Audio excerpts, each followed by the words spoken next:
नमस्कार दोस्तों, केमिस्ट्री साला चैनल में आपका स्वागत है।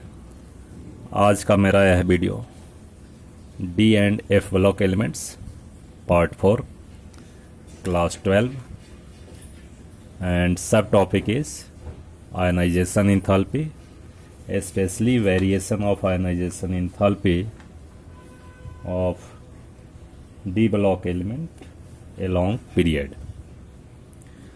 So friends, as you know, the variation of ionization enthalpy along period as per general rule is ionization enthalpy as we move from left to right in a period, left to right in a period, the ionization enthalpy increases due to increase in effective nuclear charge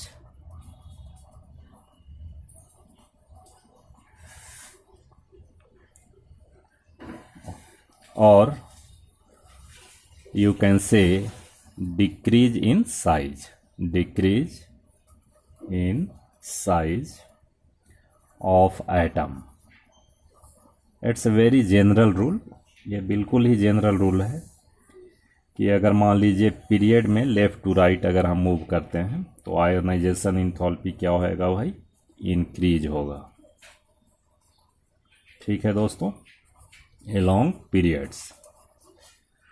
अब हमें ये देखना है कि in case of D block element, D block element, actually D block element lies in between S block element and P block element, right?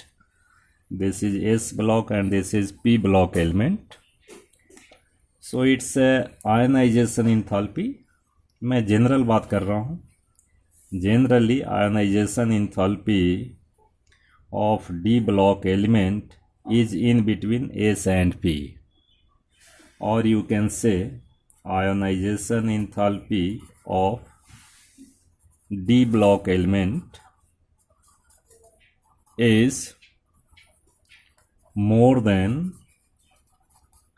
S block element and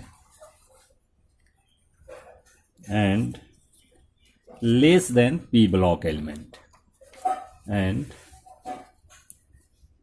less than P block element. ठीक है दोस्तों, ये तो बिल्कुल general बात हुई। अब हम चलते हैं in A period for D block element, D block element. तो दोस्तों मैंने कल भी बताया था, इसके पहले वाले वीडियो में भी बताया था कि आपको बिल्कुल याद रखना है, कम से कम फर्स्ट सीरीज जो ट्रांजिशन एलिमेंट का है वो हमेशा याद रखें। Scandium, titanium, vanadium, chromium, manganese, iron, cobalt, nickel, copper and zinc, इसको भूलना नहीं है। ठीक है बच्चों। अब इसमें जो 10 एलिमेंट्स हैं इनका हम वेरिएशन के बारे में थोड़ा डिस्कस करते हैं। इनका भी क्या होएगा, ionization enthalpy increases from left to right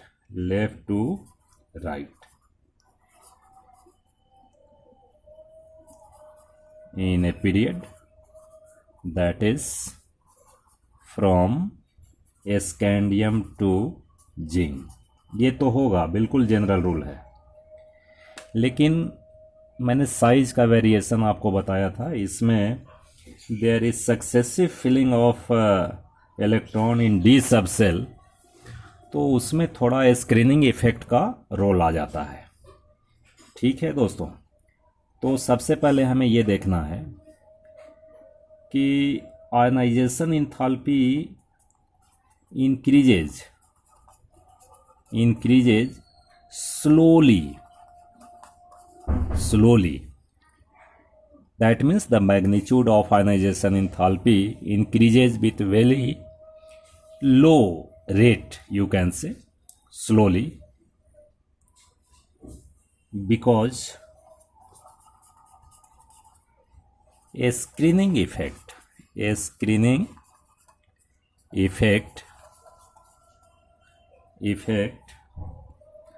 balanced the size, balance the decrease in size, right? सो इसमें आयनाइजेशन इंथैल्पी बढ़ेगा, लेकिन उतना रेट बढ़ने का नहीं होगा, बहुत धीरे धीरे बढ़ते हैं, ठीक है। तो एक फैक्टर तो हमें याद रखना है। And secondly you can say कि ionization enthalpy of D block elements are irregular also as ionization enthalpy depends on the stability is the main factor, right? अगर स्टेबिलिटी ज़्यादा होएगी तो आयनाइजेशन इंथैल्पी क्या होएगी भाई, ज़्यादा होएगी, ठीक है।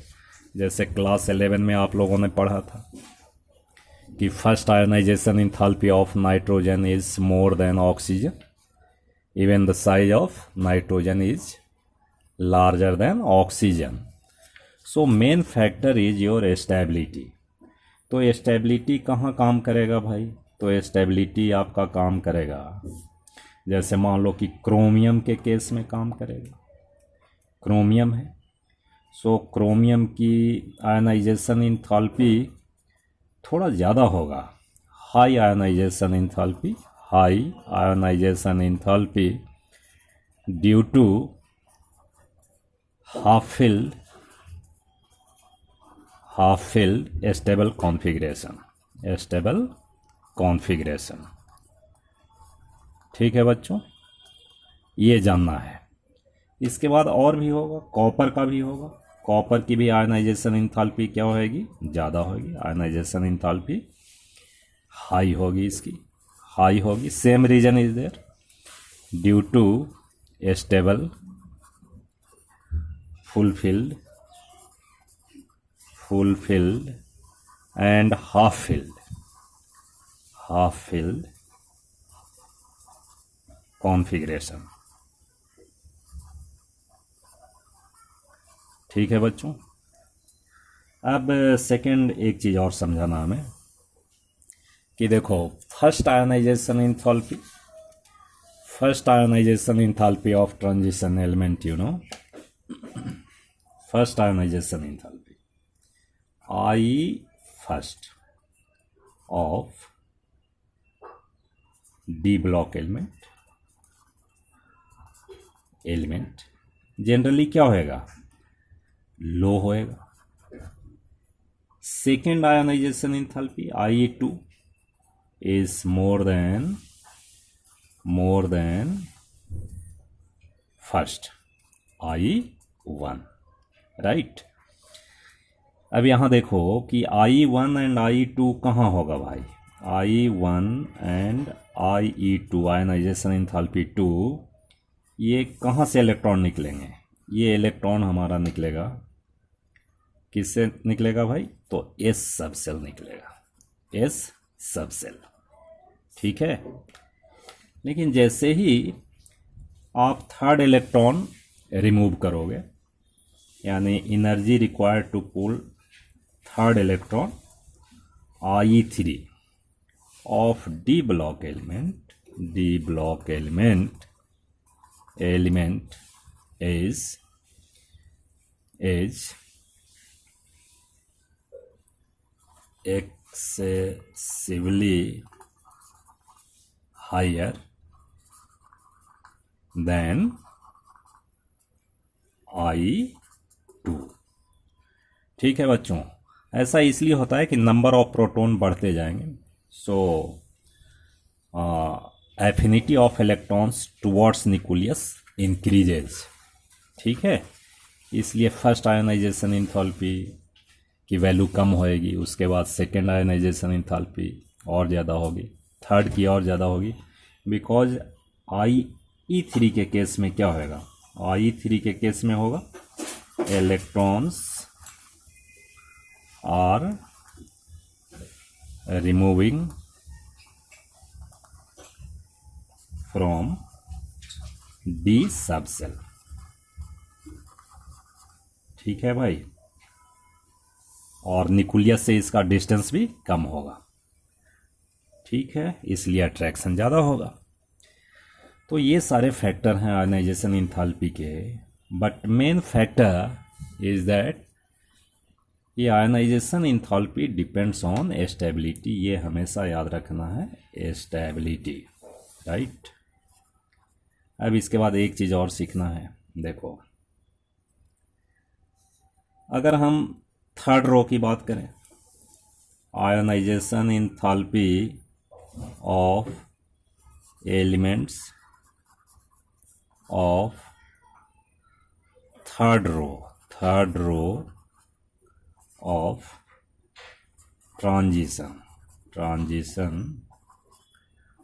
मेटल्स, तो इसमें क्या होएगा, कहता है कि इसका आयनाइजेशन इंथैल्पी ज़्यादा होता है, मोर होता है, high ionization enthalpy of third row in comparison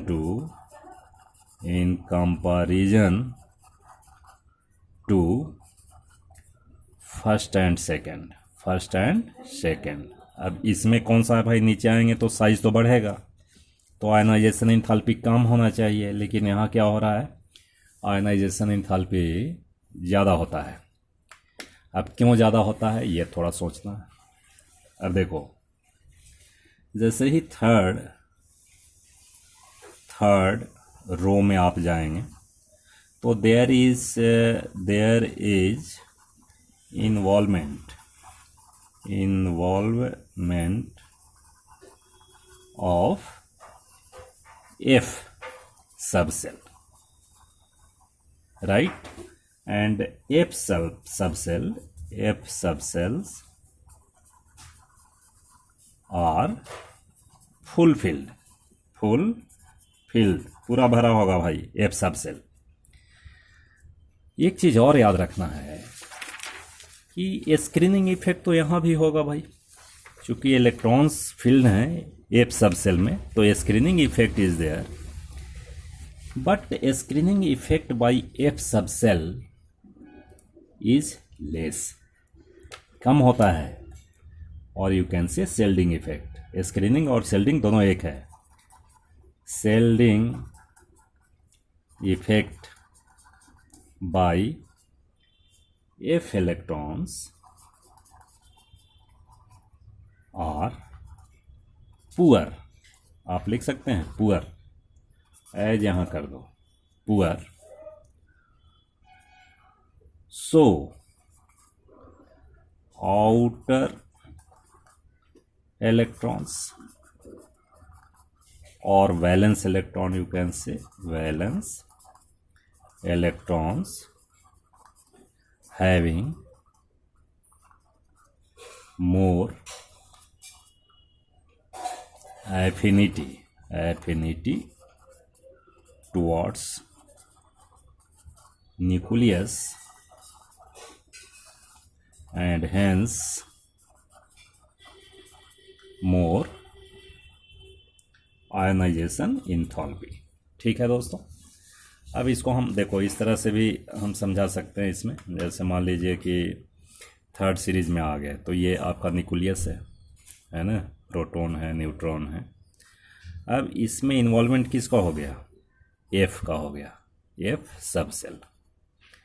तो एफ सब सेल का स्क्रीनिंग इफेक्ट जो है रिपल्सन बाय इलेक्ट्रॉन ये कम होता है, लेस स्क्रीनिंग, ये लेस स्क्रीनिंग है, लेस स्क्रीनिंग इफेक्ट।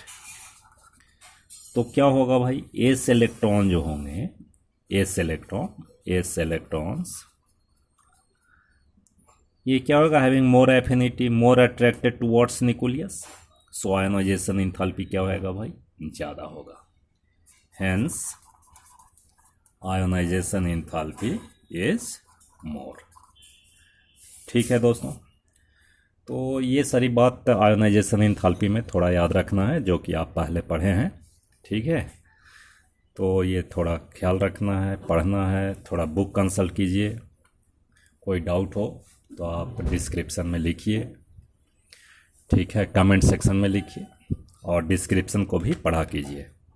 ठीक है दोस्तों, वीडियो अच्छा लगे तो शेयर कीजिए, लाइक कीजिए, सब्सक्राइब कीजिए, राइट। बहुत पढ़िए, आगे बढ़िए, बहुत बहुत धन्यवाद।